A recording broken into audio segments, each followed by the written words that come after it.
It was just an ordinary flight until Maya Thompson, a black businesswoman, took her VIP seat in 1A.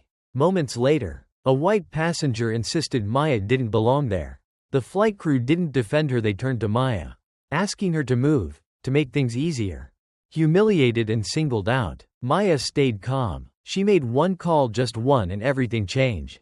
What happened next left everyone stunned and set off a chain of events no one saw coming. Stay with me, this is a story you need to hear. Before we dive in, let us know where in the world you're watching from today. And if you find this story impactful, don't forget to subscribe for more. There are moments in life when the truth reveals itself not as a blazing fire but as a whisper, low, persistent, and undeniable. Amara Hayes had lived long enough to recognize those moments. It was the kind of truth you saw in narrowed eyes that lingered just a little too long, in voices that hardened when they didn't need to. It lived in the air between two people who shared nothing but a glance and everything unspoken beneath it. The airport, sterile and indifferent, hummed with movement. Footsteps tapped a rhythm on polished floors. Flight announcements echoed faintly, and every now and then, a strained voice asked, "Can I get an upgrade?" Amara smiled to herself as she sat quietly in the lounge, clutching her leather-bound notebook, a ritual of hers filled with ink-stained ideas that had taken her from humble beginnings to where she sat now, a woman of substance, of stature. Her mother would have called her blessed. Her father would have called her determined. The years had taught Amara patience. But patience, she knew, was not the same as forgiveness. Across the way, Amara noticed her, an older white woman, Clara Widman, the kind whose presence seemed cultivated, like a prized plant tended for decades. Clara's pale fingers rested delicately on the handle of a designer tote. Her platinum hair swept back with meticulous precision. Everything about her screamed importance. Not earned, but inherited, her comfort and unspoken demand rather than a privilege.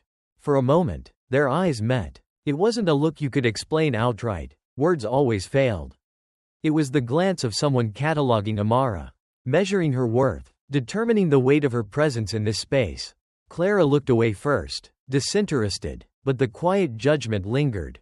Amara tilted her head slightly, her face unreadable. "They're boarding early today," someone muttered nearby. Amara rose and made her way to the gate, her heels clicking with deliberate rhythm, each step an assertion of her belonging, though she wished it weren't necessary. The line for first class was short, as it always was. Businessmen with expensive watches and women draped in silk moved with unconscious ease. Amara waited her turn. At the counter, the young agent looked up, a white man in his mid-30s with a name tag that read Tom. His smile was tight but polite, his professional mask slipping slightly when his gaze landed on her ticket. "First class?" he asked, though the words weren't quite a question. Amara didn't flinch. "That's what it says." "Of course," Tom replied, recovering. "Enjoy your flight." And there it was, the whisper. Nothing you could write a complaint about. Nothing anyone would admit. Just a flicker in his voice. The smallest pause that said, "How did you end up here?" Amara held her boarding pass as though it were a shield and moved toward the jet bridge. The air suddenly too still. The first-class cabin was nearly empty. A world apart from the crowded economy rose where voices mingled and elbows clashed. Here, there was space. Luxury soft leather seats. Glasses already polished. Blankets folded with care. It was not a place Amara had ever expected to find herself when she was young.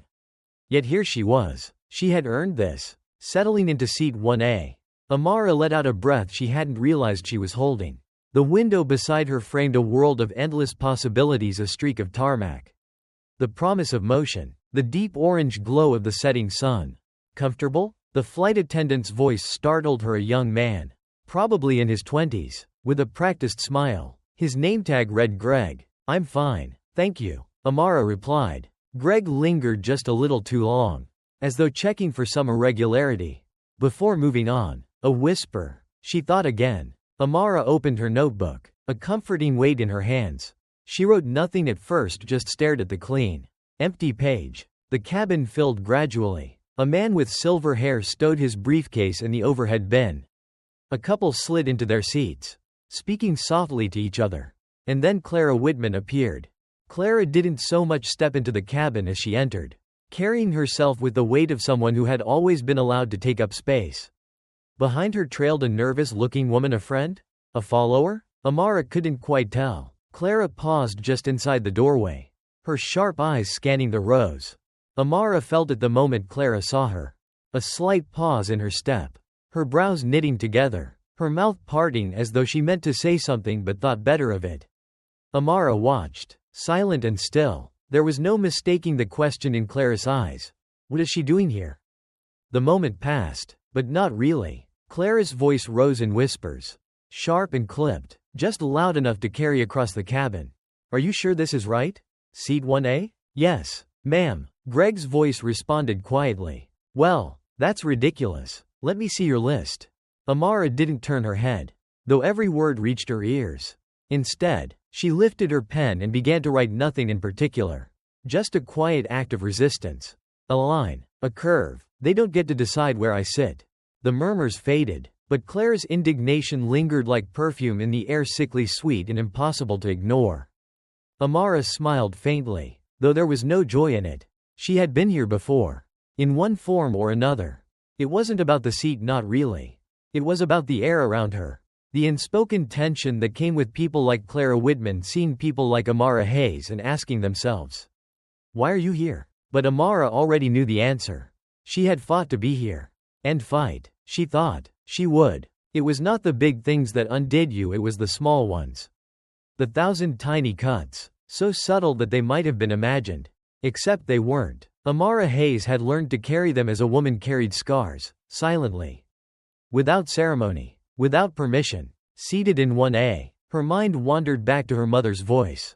When you enter their spaces, remember you belong there. You fought to get there. You owe them nothing but your presence.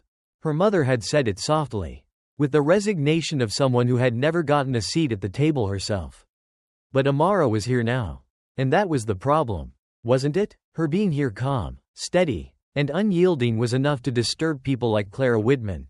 The sound of heels tapping against the carpeted aisle broke Amara's focus. Clara's voice, cool but rising, floated toward her like a breeze laced with ice. There must be a mistake, Clara said to Greg, the flight attendant. Her words were clipped, but they carried an edge of entitlement so sharp it could have cut glass. Ma'am, we've confirmed your seat. You're in 3B. Clara tilted her head, narrowing her eyes at Greg as though he were an insubordinate child. That's not acceptable, Clara snapped. I'm a Platinum Elite member. I always get seat 1A. Greg shifted, his polished demeanor faltering. He cast a glance toward Amara, who remained motionless, her pen poised over the notebook as though it might anchor her in the storm gathering around her. Miss Hayes is in seat 1A, Greg said quietly. Clara turned her gaze toward Amara. She looked at her, not at the person. Not at the woman but at the intrusion. Amara felt it before Clara even opened her mouth. It was an old, familiar thing, passed down from generation to generation. Polished and rehearsed. Clara's smile was cold when it came. Excuse me, dear, she said. That dear held the weight of every slight Amara had ever endured. Are you sure this is your seat? Amara looked up then, slowly, deliberately. She met Clara's gaze with the same quiet, formidable steadiness that had made grown men fold across boardroom tables. Quite sure, Amara said softly, her voice smooth but immovable. Clara's smile faltered, her cheeks coloring slightly. It's just that, I always sit there, she said, as if that explained everything. Surely the airline can sort this out. She turned to Greg again. This time her voice edged with steel. I don't see why I should be inconvenienced. Greg hesitated. It was a moment Amara had seen too many times. A line had been drawn, faint but definite, between two women, the black woman who had already paid for her right to be here, and the white woman who couldn't fathom it. Amara could see Greg standing at that line, uncertain which way to step. Ma'am, he said carefully, turning to Amara now, would you be willing to move to seat 2C? It's still first class, and it would make things easier. Make things easier. Amara sat very still. The words settled over her like a weight, familiar and suffocating. She looked at Greg, her gaze steady and clear. Easier for whom? Greg blinked, flustered. It's just, it would resolve the situation. The situation, Amara repeated, her voice like silk wrapped around steel. I don't see a situation. Greg, I see a woman who doesn't want me here. I see you asking me to move to make her comfortable. Tell me, Greg, why do you think that is? Greg's mouth opened, but no words came. The air in the cabin grew thick. Amara could feel the other passengers listening, pretending not to. Some stared down at their magazines, others out the window, but the truth hung in the air like a stench no one wanted to name. Clara took a step closer, her voice sharp now. "You don't have to make this difficult." "I'm not the one making this difficult," Amara replied, still calm. The silence stretched. Clara's lips tightened as though holding back the words she really wanted to say. Words that had no place here but lived beneath everything she had said so far. The anger rising in her eyes was not just about the seat. It was about the audacity of Amara Hayes existing in a space Clara thought was her birthright. Greg glanced down the aisle, looking for support. From the back of the cabin, the flight supervisor, Deborah Lane, approached. She was middle-aged, composed, her posture stiff with the authority she wore like armor. "Is there a problem here?" Deborah asked. Clara turned to her like a drowning woman reaching for a rope. "Yes, there's been a mix-up. I'm supposed to be in seat 1A. Deborah nodded, her eyes shifting to Amara. There it was again, that hesitation. That flicker of doubt that Amara knew all too well. "Miss Hayes?" Deborah said. "Would you be willing to?" Amara cut her off. No. The word was not shouted. It did not need to be. It landed like a stone, reverberating in the space between them. "I paid for this seat," Amara said. "I reserved it weeks ago. I am staying in this seat. If there's an issue with Mrs. Whitman's seat, then perhaps you should address it with the airline." For the first time, Deborah looked uncomfortable. She glanced at Clara, who stood frozen, her anger bubbling beneath her skin. "Mrs. Whitman," Deborah said carefully, "perhaps we can move you to another seat." Clara's face flushed red. "I am not moving. I'm a loyal customer. I don't see why she has a name," Amara said quietly. The silence that followed was heavy and sharp, as though someone had punctured the air. Deborah cleared her throat, her voice faltering for the first time. "Let me check with the captain." As Deborah walked away, Clara turned back to Amara. Her voice was low now, almost a hiss. "You don't belong here." Amara tilted her head, a small, faint smile on her lips. "Oh, I think I do." The words hung there between them, two women locked in a battle that neither would name. But both understood. Around them, the other passengers held their breath, waiting, watching, as though the outcome mattered to them too. And perhaps it did. Amara leaned back in her seat, her notebook still open on her lap, and said nothing more. She didn't need to. She had spoken the truth. The rest would take care of itself. There are moments in life when silence becomes louder than sound. A silence like that does not creep, it descends. It is born not of peace but of power, inspoken and wielded, leaving no room for the truth to breathe. Amara Hayes sat in seat 1A, and in that thickening silence, she knew exactly what was happening. It was in the way Clara Whitman stood with her arms crossed just a few rows away, her lips pinched tight. It was in the way the flight supervisor Deborah Lane had left to speak with the captain, her polished shoes clicking with the kind of purpose that said more than her words ever could. And it was in the way the other passengers, men in tailored suits, women holding designer bags, suddenly became absorbed in magazines they hadn't touched until now. Amara could feel them watching, pretending not to. She had felt this weight before. It followed her into elevators where no one spoke, into hotel lobbies where someone always asked if she was lost, into boardrooms where men in gray suits wondered aloud if she belonged in the conversation. But today, it wasn't some glass ceiling abstraction. Today, it was a seat she had paid for. And still, here they were. Greg, the young flight attendant, hovered by the galley. He wasn't watching Amara directly, but she could see his discomfort in the restless way he shifted his weight. Fiddling with his tie, Greg was caught suspended between two worlds he didn't understand, between a system he was paid to serve and a woman who had dared to demand her due. "Is this still going on?" a voice called from behind. A white man, somewhere in his 60s, Mr. Jameson, Amara thought she heard him say earlier, spoke loudly from his seat in 2B. His tone lined with irritation. "Why don't they just fix this and get on with it?" Amara didn't turn, but her jaw tightened. She could feel the current shifting. His words had not been addressed to her, but she was the subject nonetheless. Clara seized her moment. She stepped into the aisle, her voice now loud enough to command attention. "I'm sorry, but I just don't see why this is a debate," she said, her gaze flickering briefly to Amara and then away, like one might regard a problem better left to someone else to solve. I've flown this airline for years. I always sit in this seat.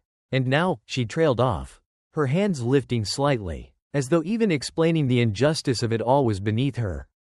It was a performance, Amara realized, so carefully rehearsed that Clara herself might not recognize it as one. The indignation was real enough. She had always sat here. That alone seemed proof enough of her right. And what was Amara, then? The mistake. Deborah returned with an air of quiet authority that wasn't fooling anyone. Her eyes darted toward Amara before settling on Clara, whose impatience had blossomed into righteous anger. Mrs. Whitman, Deborah said softly, like a mother calming a child. I've spoken with the captain. There's nothing more we can do. The seat assignment stands. Clara's face froze for just a moment, her control slipping before the anger returned.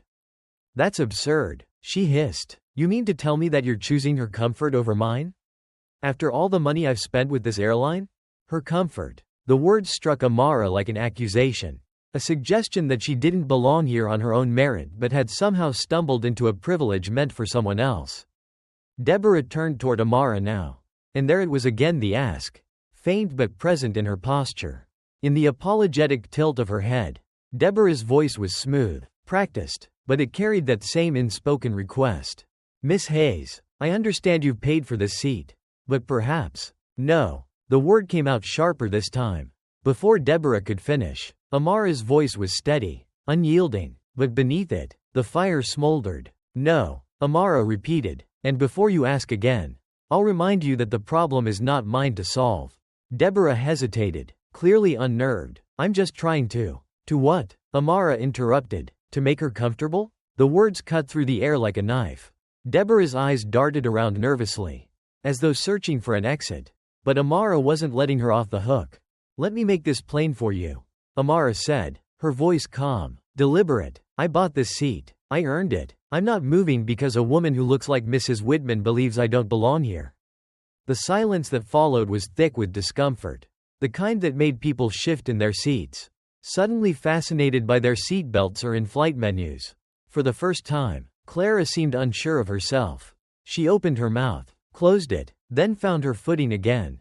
I never said you didn't belong here, Clara said tightly. You didn't have to, Amara replied. Clara's face flushed crimson. Mr. Jameson, still seated in 2B, muttered loudly. Unbelievable. This is why flights are delayed. Amara turned her head then, slowly, meeting his gaze. No, sir, she said softly. Flights are delayed because people refuse to let others exist where they don't expect to find them. Mr. Jameson blinked, clearly unused to being spoken to so directly. He looked away, his irritation faltering into silence. The moment hung there, brittle and sharp, until the intercom crackled to life. Ladies and gentlemen, this is your captain. We are finalizing preparations for takeoff. Please remain seated and ensure your belongings are secure. Deborah stepped back then, her face a mask of polite neutrality, though Amara could see the unease in her eyes. She offered Clara a tight smile. Please take your seat, Mrs. Whitman. Clara opened her mouth as if to protest one last time but found no audience willing to listen. With a sharp intake of breath, she turned, the sound of her heels striking the floor like punctuation to a battle she had lost. Amara exhaled quietly, though the fire in her chest still burned. She turned back to her notebook, pretending to write though the pen remained still in her hand. The cabin settled around her. But nothing was settled at all. The whisper had grown louder. And Amara knew, as she always had, that there would be more whispers before the day was done. It had been said that the world was not built for people like Amara Hayes, people who stood in spaces where they were not expected, not wanted, and dared to stay. The world's cruelty, after all, was rarely explicit. It did not scream, it whispered. It did not hit, it leaned. It did not confront, it suggested. Politely but firmly. That you step aside, give up your seat, fold yourself smaller, as though your very existence were an inconvenience to those who never imagined you could sit beside them. The plane began to move, the faint shudder of the wheels rolling along the tarmac vibrating beneath Amara's feet. Outside the window, the lights of the runway blurred into streaks of gold as the evening sky deepened to indigo. For a moment, Amara allowed herself to believe that the matter was settled. Clara Whitman, now seated in 3B, had fallen silent, though the energy radiating from her was unmistakable. But silence, Amara knew, could be its own weapon. The flight attendants moved methodically through the aisles now, performing their pre-flight duties. Amara watched them with an air of detached calm, but she felt the tension swirling around her like smoke. Greg passed by again, his expression guarded, his eyes avoiding hers as though she were a source of heat he could not bear to approach. When he reached Clara's row, he stopped, bending slightly to speak with her. Their words were low, almost conspiratorial, but Amara heard the unmistakable cadence of Clara's voice. "You need to do something about this," Clara said, not bothering to hide her frustration. Greg nodded, murmured something too faint to hear, then straightened and continued down the aisle. As he passed Amara's seat, he glanced at her briefly, just a flicker of a look, and for an instant, Amara saw it. Guilt. He was young, after all, young enough to still be learning how to navigate the world's quiet expectations. The way it trained you to recognize who to favor and who to question, who to defend and who to doubt. Amara said nothing. She didn't need to. Moments later, Greg reappeared with a tray of drinks. It was the sort of gesture meant to soothe tensions, to restore calm in the cabin. He offered the tray to Clara first, bending low to whisper something that made Clara nod, her lips curling into a self-satisfied smirk. Then Greg turned to Amara, his voice light but forced. "Miss Hayes, would you care for a drink?" Amara looked at him steadily, her eyes sharp, unmoving. There it was again, that undertone, faint but present, as though the drink were not just an offer but a peace treaty, a silent plea for compliance. She shook her head. "No, thank you." Greg hesitated as though surprised. "Are you sure? We have champagne, if you'd like." I said no. Greg straightened, his face carefully neutral, but Amara could see the tension in the way his jaw tightened. He turned quickly and moved down the aisle, and though nothing had been said, Amara felt it. The air had shifted again. The lines were being redrawn. 15 minutes into the flight, the cabin lights dimmed, casting everything into a soft glow. Around Amara, the passengers settled into their routines, some scrolling through tablets, others flipping pages of glossy magazines.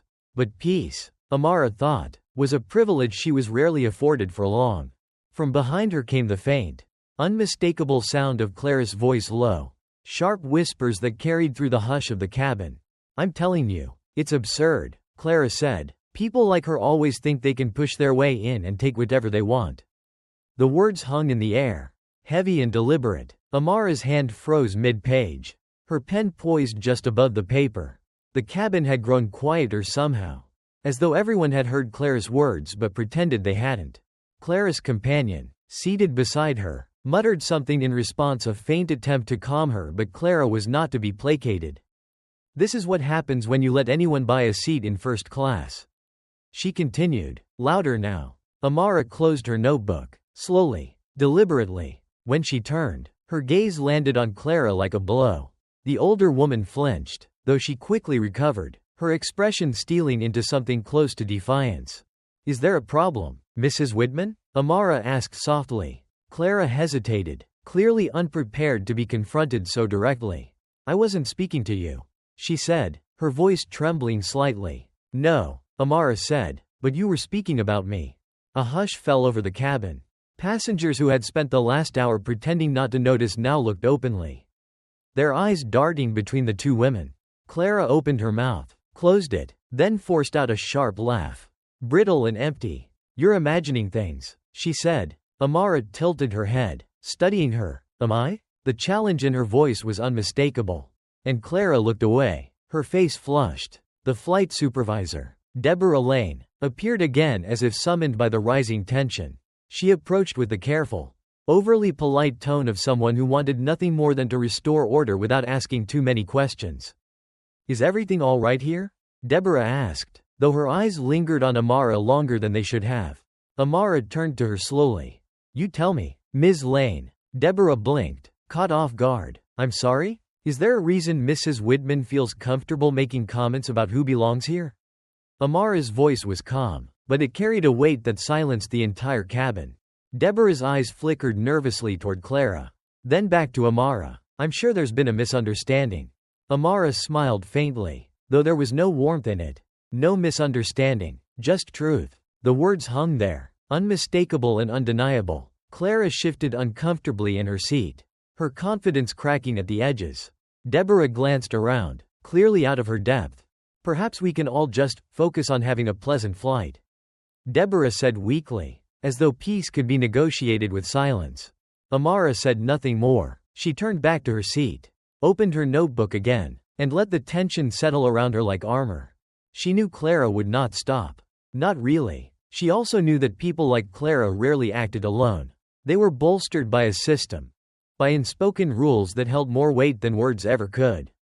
But Amara had spent her entire life surviving those rules. She had survived worse than whispers, worse than stares, worse than a woman like Clara Whitman thinking she could unravel her with a single thread of venom. And so Amara leaned back in her seat, her expression calm and unreadable, and waited, because there was no peace in silence, only the illusion of it. The truth was already making itself known.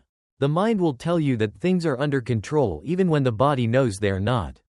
The illusion of peace, of stability, is maintained only so long as no one speaks too loudly, or moves too suddenly, or challenges what everyone else has agreed to leave unsaid. But Amara Hayes had shattered that silence. She knew it, and so did everyone else. The airplane cabin's soft leather seats, quiet hum of engines, polished surfaces that reflected faint, warped versions of the world now felt like a stage. She had taken her role without asking permission, and the audience did not know what to make of her. In seat 3B, Clara Whitman fidgeted with her bracelet, her jaw set, her eyes darting toward Amara like a storm gathering over the horizon. A woman like Clara did not lose often. She was not used to being ignored, let alone defied. And Amara, silent, unbothered, unmovable, was an affront that she could not forgive. It began small, as it always did. The hum of whispers, sharp and deliberate, carried just loudly enough for Amara to hear but too faint for anyone to intervene. Clara leaned toward her seatmate, the companion whose presence had been reduced to a nodding silhouette. "I can't believe how rude some people can be," Clara murmured, her voice cutting through the stillness like a knife. "Thinking they can act however they please. As if rules don't apply to them." Amara didn't turn. She didn't need to. The words found their way to her, settling in her lap like something dirty, something that would stain her hands if she picked it up. But Clara was not content to linger in the shadows. Women like Clara rarely were. The next moment, she pressed the call button, the sharp chime echoing through the cabin like an accusation. Greg, the young flight attendant, reappeared almost immediately, his face carrying the weariness of someone forced to referee a game he no longer wanted to play. "Yes, ma'am?" he asked, his voice careful. Clara tilted her chin, her tone sweetened with forced politeness. "I'd like to file a formal complaint. I don't feel safe sitting near someone who's been so hostile." The words dropped like stones into the cabin's still waters. Heads turned subtly, eyes flickering toward Amara before darting away again.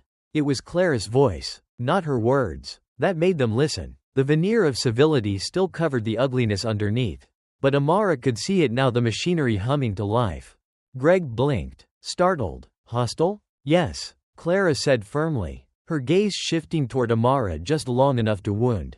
Her tone, her behavior, "I think it's making everyone uncomfortable."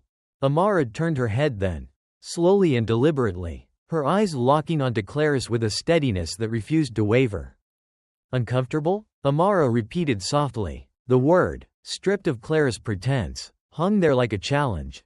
Clara straightened, emboldened by Greg's hesitation. "You heard me." Greg glanced toward Amara, clearly unsure of himself. "Miss Hayes, is there?" "No." The word was final, and Greg flinched. Amara kept her voice even, though something deep within her began to stir a familiar anger, worn smooth by years of endurance. She had seen this game before. Paint the black woman as hostile, as a threat, and wait for the world to do the rest. "I have not spoken to this woman since she sat down," Amara said, her voice calm but cutting. "If she feels uncomfortable, it's not because of my behavior.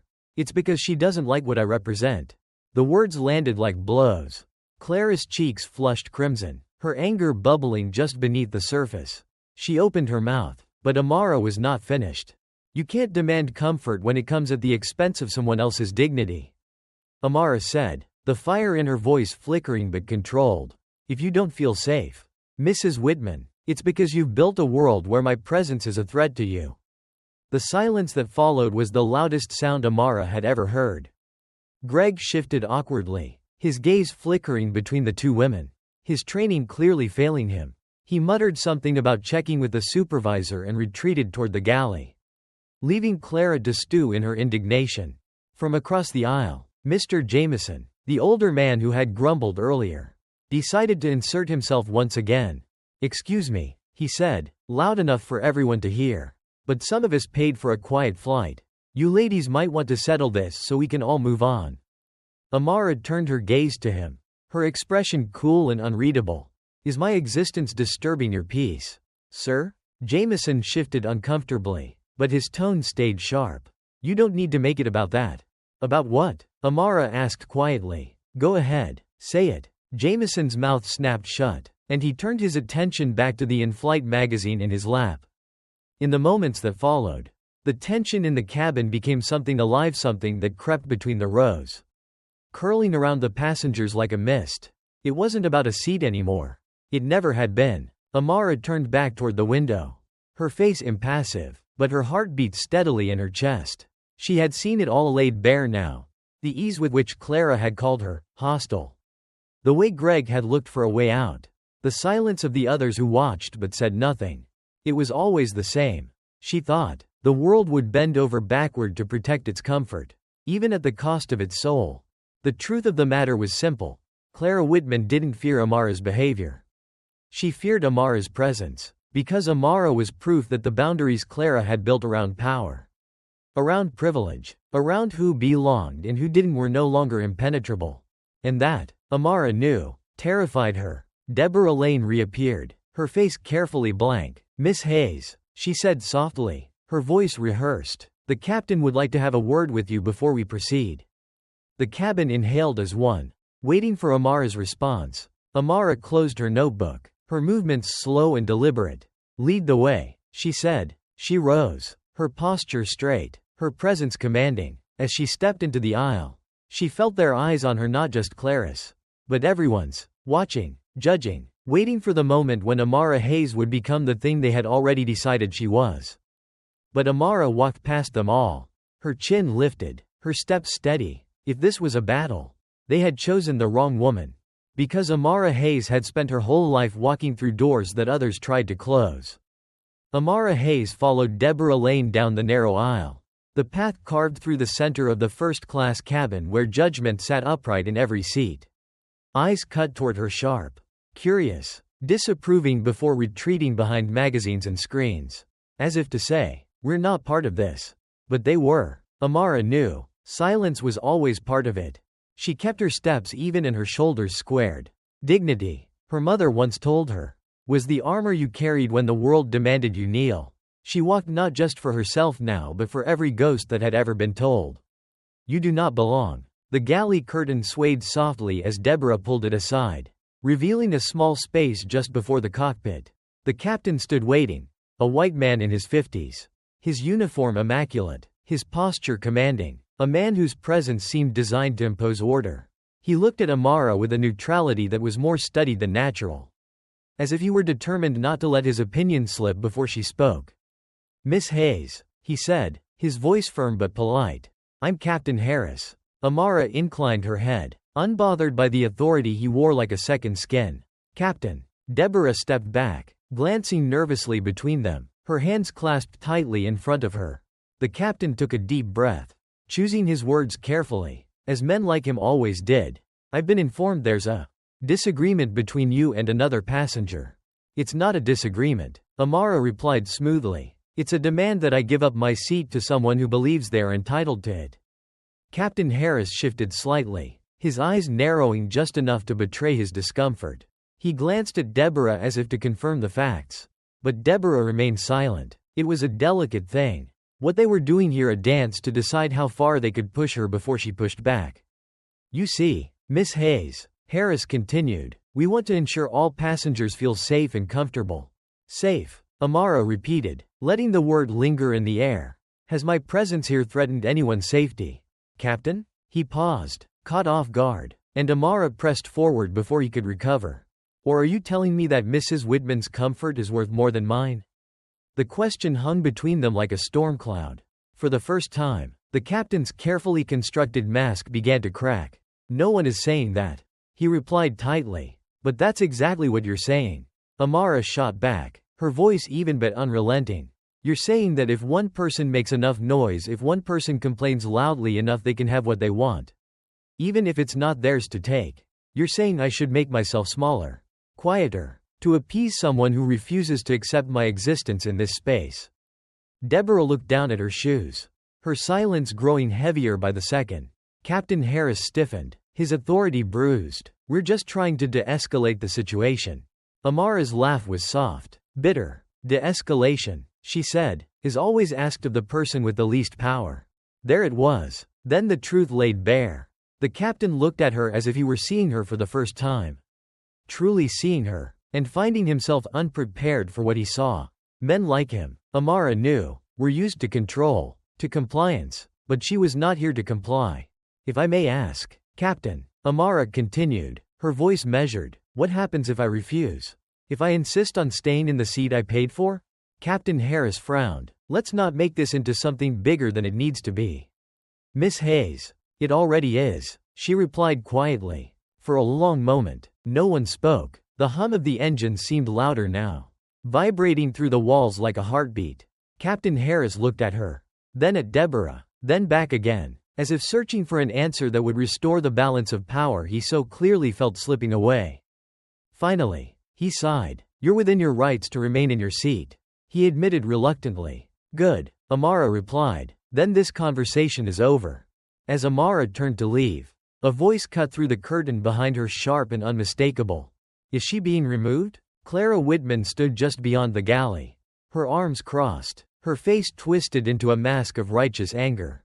Her companion hovered behind her, small and silent. No, Captain Harris replied curtly. Clara's face reddened, her composure slipping further. I cannot believe this. After everything I've said, after how uncomfortable she's made me, you're just going to let this go? I suggest you return to your seat. Mrs. Whitman, the captain said, his voice carrying an edge now. Clara didn't move. She glared at Amara, her gaze laced with a venom that no longer bothered to hide itself. Women like you, she spat, her voice trembling, always think you can play the victim. You think the rules don't apply to you. Amara turned slowly, her eyes locking onto Clara's with a quiet fire. No, she said softly. I think the rules have always applied differently to me. And I'm tired of pretending otherwise. Clara's mouth opened, but no words came. Deborah stepped forward then, her voice low and urgent. Mrs. Whitman, please take your seat. If you refuse, we'll have no choice but to call security. Clara's eyes widened in disbelief. You're threatening me? No, Deborah said, her voice steady now, as though she had finally found the edge of her own patience. I'm asking you to comply. Just like everyone else. Clara turned toward her companion, as if to rally support, but found none. The woman beside her simply looked away, her face pale, her shoulders slumped. The moment had passed. With a huff, Clara spun on her heel and stormed back to her seat, her footsteps loud and deliberate. The cabin fell into a hush so deep it felt like the air had been sucked from the room. Amara said nothing. She didn't need to. As she returned to seat 1A, Amara felt every eye on her, their gazes heavy with something they could not name. She sat down, opened her notebook, and turned to a fresh page. This, she thought, was the nature of the battle. It was not about a seat or a drink or a glance. It was about how far you were willing to go to hold your ground. It was about the weight of the invisible, the rules, the whispers, the unspoken expectations, and whether you would allow yourself to be crushed by it. Amara lifted her pen, her movements slow and deliberate, and began to write. The plane shuddered as it climbed into the night sky, leaving the earth behind, and for the first time in hours, Amara felt herself exhale, not in relief, but in resolve. It was the quiet after a storm that unsettled Amara Hayes the most, not the chaos itself, but the stillness that came afterward. The silence in the first-class cabin felt like a room where no one dared breathe. The kind of silence that follows a hard truth when no one has the courage to speak its name. The plane had steadied now, its engines humming softly as it carved a path through the darkening sky. Outside the window, The last traces of the sun had disappeared, leaving nothing but shadows. Amara's reflection stared back at her steady, unflinching, and still. She had won the battle. She supposed. She was still in seat 1A. Clara Whitman was back in 3B. Quiet but festering. The captain had relented. Deborah Lane, the flight supervisor, had returned to her duties, though her steps seemed heavier now, as though she carried a burden she could not name. And yet Amara felt no victory in it. To win one battle meant nothing when the war was endless. A flight attendant, a different one this time. A black woman named Renee appeared at Amara's side. Her smile soft, her voice low. "Miss Hayes," Renee said, "can I get you something to drink?"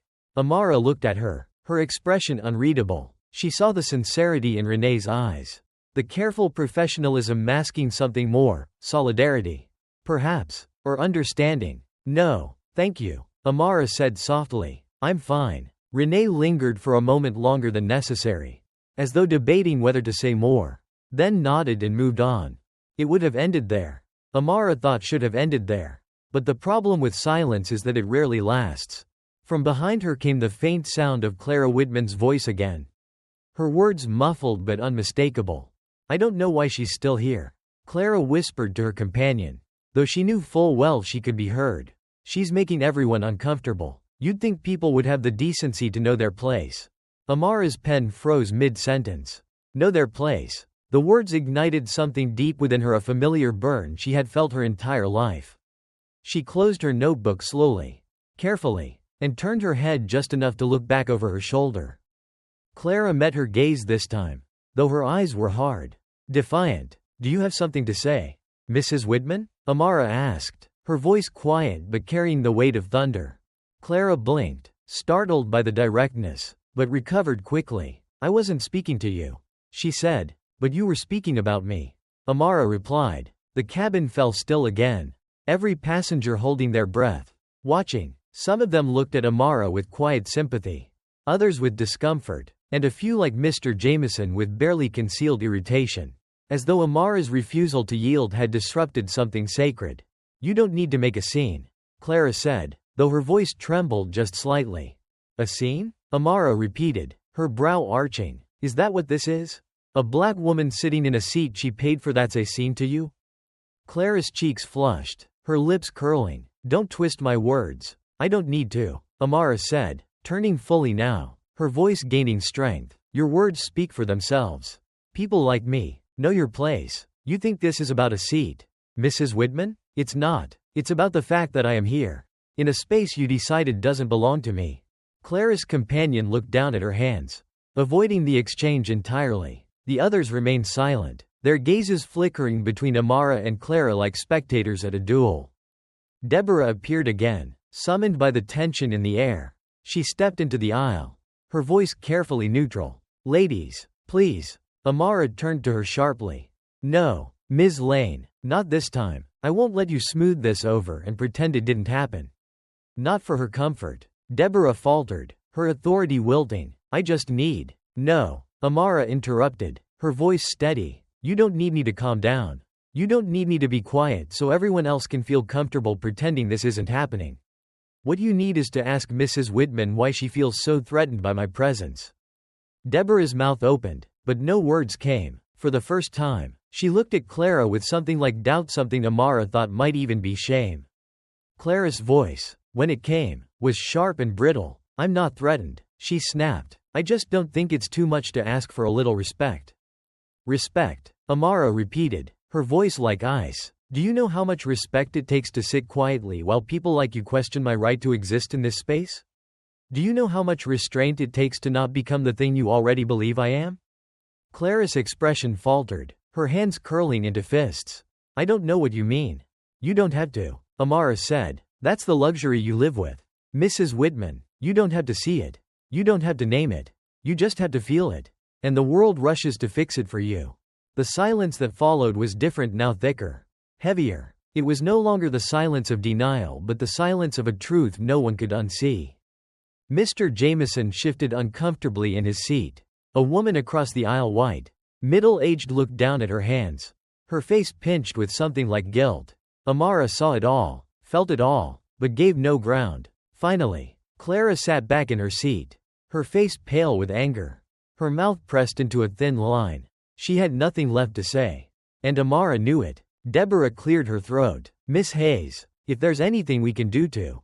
You can stop asking me to fix what I didn't break, Amara said quietly. Deborah nodded, her face tight with understanding, and turned away. Amara sat back in seat 1A, the fire still burning in her chest. She looked out the window into the darkness beyond, where the night sky stretched wide and infinite. She had not come here to fight, but the fight had come to her as it always did. What mattered now was not the seat, not even the words that had been said, but the truth that had been laid bare. They could not unsee her now, could not pretend this had not happened. And that, Amara thought, was enough for now, because sometimes, the only victory you could claim was refusing to disappear. The air in the first-class cabin had changed. Amara Hayes could feel it dense, thick with a charge that made it hard to breathe. It was the kind of silence that came after a battle no one wanted to name but everyone knew had been fought. Her seat, 1A, felt like a throne and a target all at once. For the rest of the passengers, it was easier to pretend that nothing had happened, that Clara Whitman had not said what she said, that Amara had not forced the truth into the open. But Amara knew that pretending was itself a luxury, one she had never been granted. The lights had dimmed now, the cabin cloaked in shadows. A quiet descended, unnatural and fragile, as if the slightest sound might shatter it.